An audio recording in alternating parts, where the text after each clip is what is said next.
娘，你先吃。娘不饿，你吃啊。娘骗人，我明明听到娘肚子在咕咕叫。喜儿，还认得我吗？哦，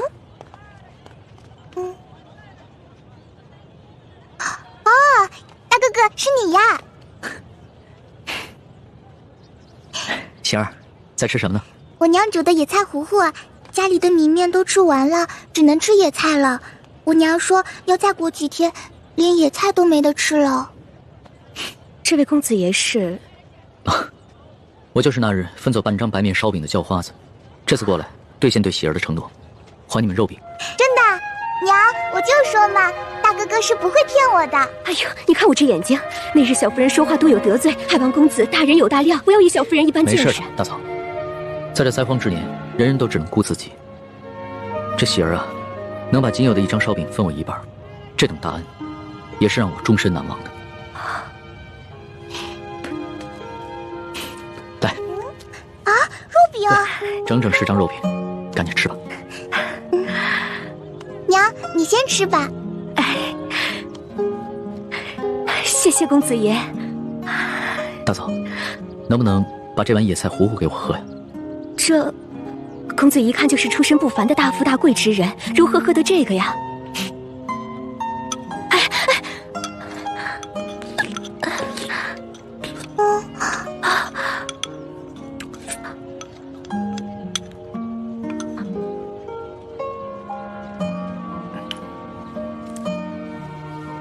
大嫂，这是周钱。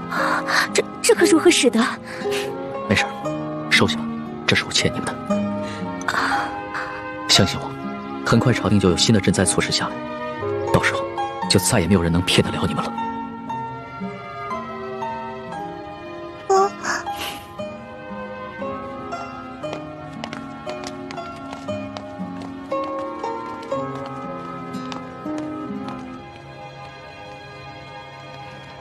李太医，眼下易欢还没有消息，但是我已经决定明日回京，你不会怪我吧？主子言重了，主子乃万圣之尊，不宜久离京城。而且太皇太后已经传来懿旨，催主子回宫了。最重要的是，眼下山西有数十万的灾民急需朝廷的救助，更有看似表面祥和，其实已经危机四伏的朝局，需要我去治理整顿。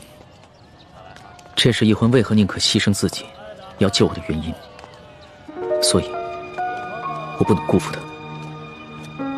主子能以国事为重，是臣妹之幸，更是天下百姓之幸。请主子安心返回京城，寻找营救臣妹之事，就交给臣去做吧。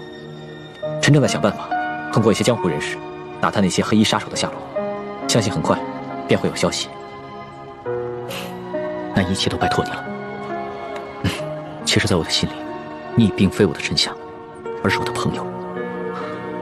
易欢更是我唯一的红颜知己。如果他，那将是我穷尽终生都无法弥补的遗憾。